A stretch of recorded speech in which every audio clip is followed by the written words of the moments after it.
with another Stanley Style banjo video. Today's topic at hand is rolling back up. So if you stick with me, you're going to learn how to do what I did at the beginning here, as well as take that and transition it to other chord progressions and really any song that you want to play in a Stanley Style is built around this foundation on the right hand.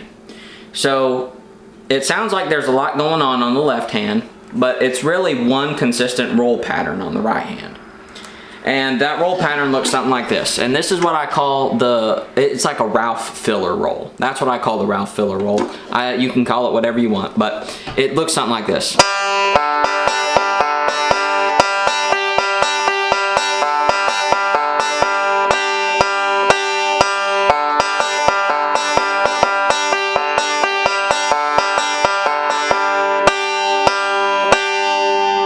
It kind of sounds like gibberish. If you're just hearing it for the first time and you haven't practiced it over and over and over again, it can kind of sound like that can't fit in a song.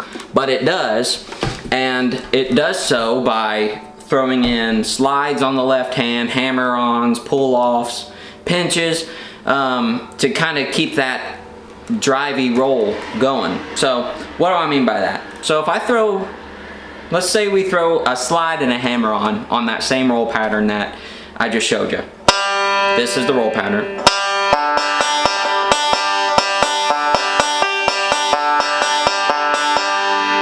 So if we start sliding,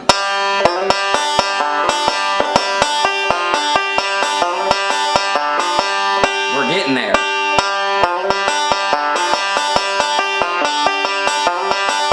Now up to speed, you'll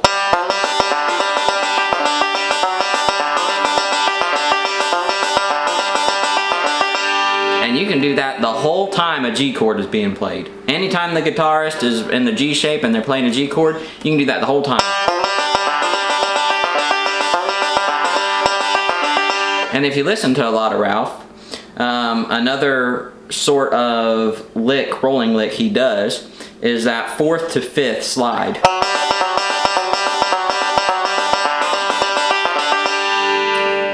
That pairs very well with that same right hand roll pattern.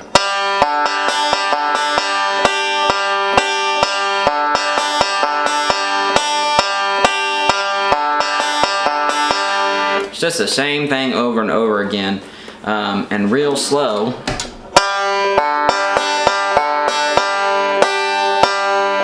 Again.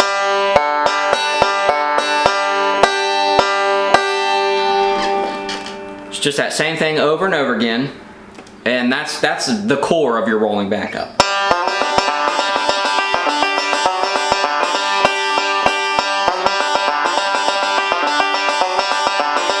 You don't have to pinch, so when you're practicing, you don't have to pinch. It just helps kind of put muscle memory into it. You can keep the roll going, you can pinch, and that's what you would do for rolling back up with just a G chord. Well, Tyler, no song is in mostly G. Well guys, once you get that down, it's really easy to do a quick little filler lick that Ralph would do in either a C position or a D position. So at the beginning I played something that would be a real long G into a quick D. So if we were to break that down, this is all G. Now D's coming.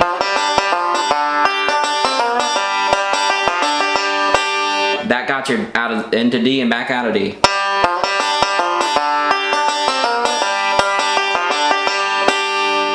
So what did I do there? Well,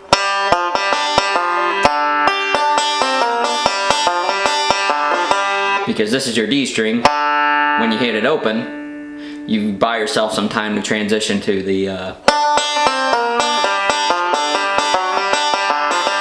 and all I'm doing there, it'll be hard to show you on the right hand without fretting the left hand, but it's something like this.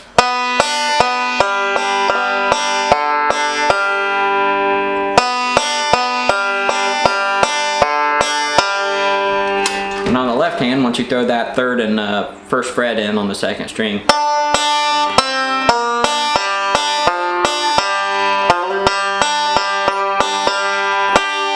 so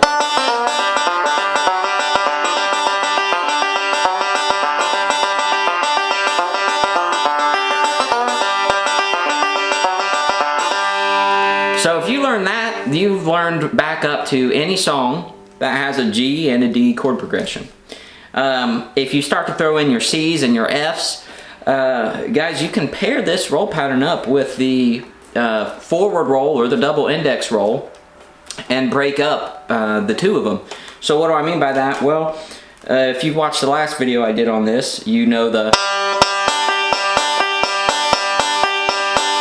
So if we're backing up, say Little Maggie, everybody knows Little Maggie.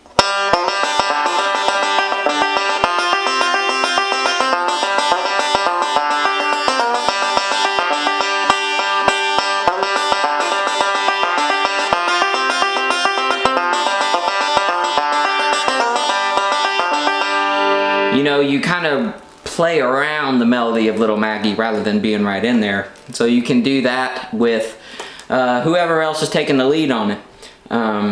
So the core foundation is, again, that roll pattern. And then it's just a matter of pairing it up with whatever chord shape you want to play on your left hand. I tell you what, if you stayed this long, I'll give you a little bonus backup you can do that isn't really a consistent roll pattern and is often used in Ralph's waltz timing songs. So let's change gears here. Let's say it's a waltz timing at a D, okay? If you listen to old records of Ralph or Stanley Brothers, you'll often hear this.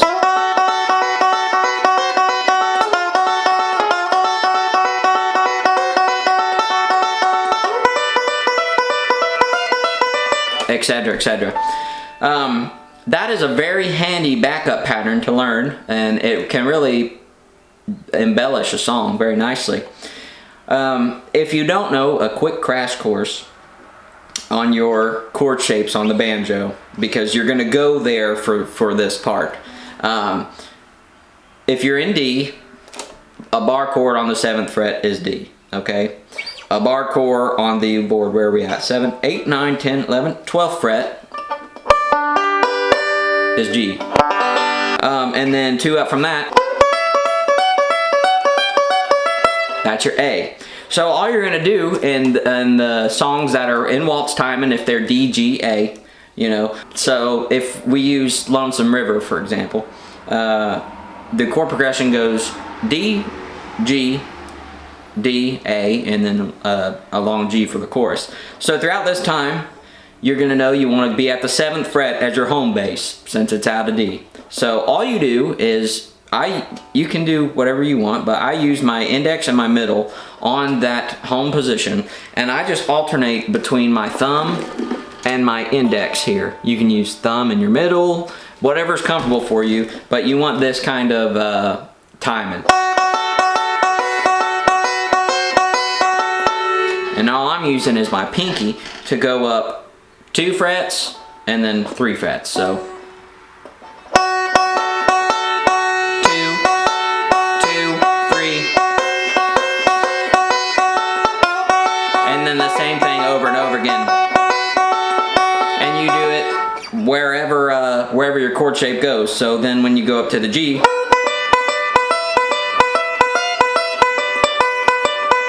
back down to the D, back up to the G,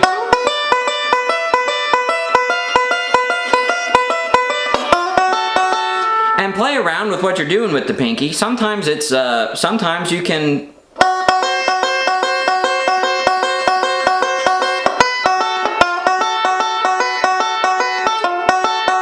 you know, once you have the sort of timing that you need to go for, you can play around with whatever order you want to do the pinky stretches. So that's what we'll call them for the sake of this video. But yeah, it's not too hard. You just go to where you need to be on the fretboard at the time, and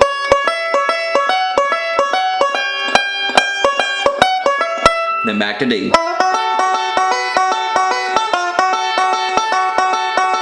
And it's just that over and over and over again.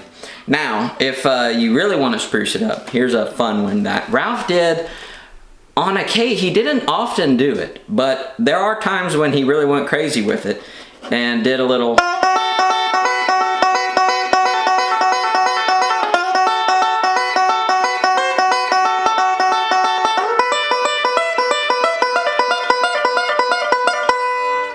crazy. He didn't do it often, but sometimes he did do it. And all you do is, back where you are, where you start.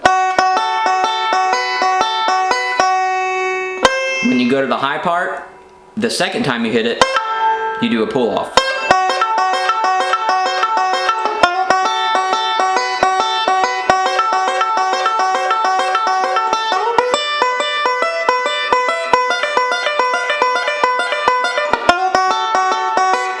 You get the drift.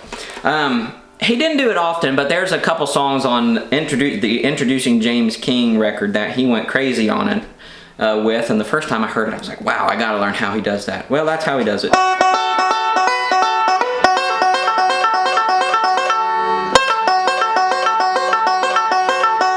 It can sound really repetitive, and it is, but when you get everybody else in the mix, it really adds a lot to it, especially when the vocalist is singing. It really accompanies the singer really well. So, overview of what we learned. So we got the rolling back up out of G.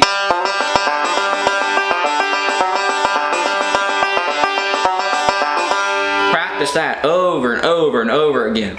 And then throw it in with some of the licks you already know, like your quick little D lick. Or just a simple double index.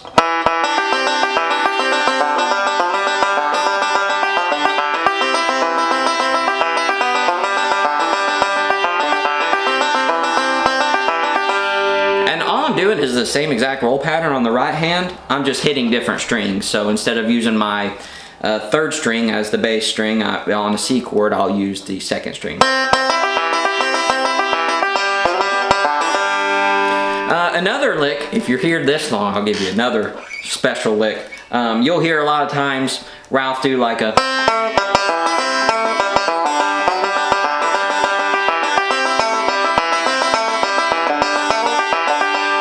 whenever the band goes to C, and all that is an alternating between the index and the middle.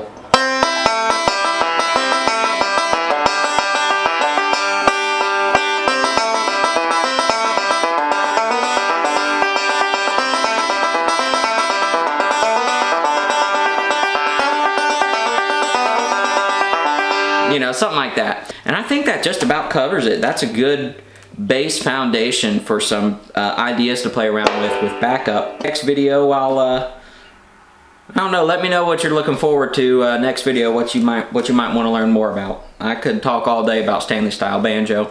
So, but I don't want to bore you. So, if it's something that you're curious about, let me know. I have listened to this kind of stuff for years at this point. So, if I don't know the full answer, I have a generally an idea that can get you in the ballpark. So let me know. Thank y'all for watching. I'll see you on the next one, and bye-bye.